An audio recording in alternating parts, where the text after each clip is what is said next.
Hi, Jenny. It's Mark. Nice to meet you. I'm from Scribo, so I work with the team, across all sorts of, opportunities and development of the software. One of them has been Claro. So in your community now, you have a chat with Claro. So I'm already chat's underway. So the first time you start a new chat, it may take 30 seconds to a minute to sort of like center itself into your environment.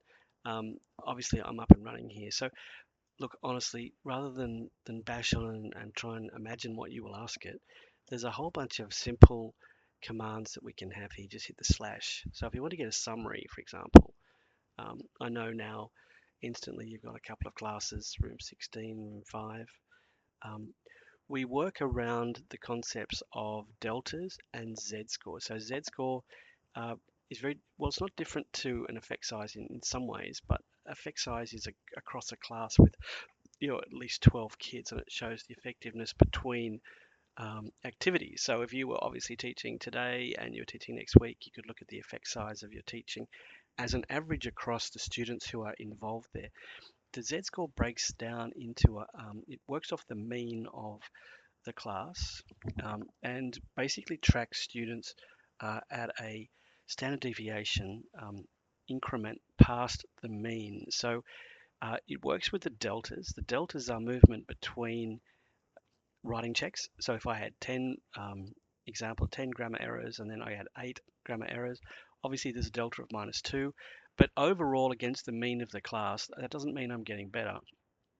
That could mean something else, right? So the z-score will track the movement in standard deviation up or down. So, it needs data, obviously, consistent data to do that. And sometimes between writing checks, you don't get movement, but between writing activities, you do. So I'm sure you understand all this because Bronwyn was talking to me this morning about you being the numbers lady, which is great. Great to meet a numbers lady in education. So here it is. Now, from here, honestly, what we'd love to know are the questions you would love to know, and if it works for you. So it's in beta format for the next couple of weeks while we hone it down a bit. But answering questions is what it's all about. It's got incredible access to quite a bit of your data, but only to you, only sort of available to you. So it's very much in the box. But everything it talks about is in reference to your students. So if you want to know your students at risk, for example, in room 5. So you can be as prescriptive as you like. It will start working its magic. Oh, I used a standard command, but I shouldn't have changed the thing. So here we go, at risk. Okay, so we start breaking it down. Now, the core of what we do is around 5, the big 5: idea development, organization, language use, sentence fluency, and conventions. They're 5 very well researched points. We've got good reasons for using those 5, but any rubric, any scoring, Scribo scoring, they all fit into these buckets. And this is how you get, I guess, standardized views across writing with a very common core of skill set development. So, rubrics have got all shapes and sizes. Like the PAT rubrics have got 4 or 5 layers. NAPLAN, for example, in Australia has 10. They all squeeze themselves logically into these 5. So it brings it all together, and you can show movement in the world. So from here, if I want to say, you can talk to it as well. Tell me more about Olivia. We can start drilling in. So you can drill in on really anything. Always remember to turn your microphone off. That could be a disaster. So turn it off now. So we start drilling into Olivia, and we start talking about growth, assignment performance, convention issues. We give examples from her work. Like there's nothing you can't really ask it about your class. So you can get quite imaginative in what you want to ask. We will ask naturally different ways. I'll ask probably from a more of a maths perspective. Teachers will ask more from a skills perspective. So like let's try, what skills are going really well in room 5?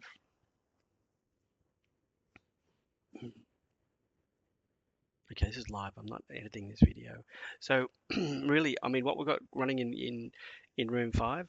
Now, I don't know the data that's going on in year 5 or in room 5, but we're getting averages. We're not showing any movement yet. So maybe this is a brand new class that's been starting to use it. We haven't got enough information about the historic activities that you've used in that class. So without delving into why we're not getting a Z core movement, um, we just sort of released it to you. So we're at the point now where it's obviously up and running, and you get your chats all kind of managed for you. So if you want to go back into the chats that I've been making, they're back here. Your chats will be recorded, so you can always go back and have a look. But when you get down to it, like there's a guy called Kevin in here, so we could say, "Tell me about Kevin." You can start traversing down from there. So obviously we've got quite a bit of information about Kevin, what he's done, how he's going. How can I help Kevin? Is a differentiation part.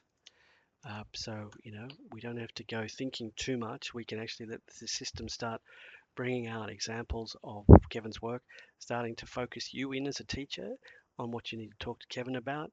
And of course, we could have a lesson plan for this for Kevin, done in sort of warp speed as well. So this is what we want to send, or this is what we want to deal with Kevin on. Now we could group obviously the students with the same problems into groups, and then have a lesson plan for the group. So it'll be really lovely to see and talk to you next week about how you would use it, or what sort of questions you would ask, and make sure that we're answering the questions that you need. So thanks again for being part of this. We love it when teachers like you get involved in this, and we love your involvement in Scribo to date. So, is there anything we can do for you, Jenny? Please reach out.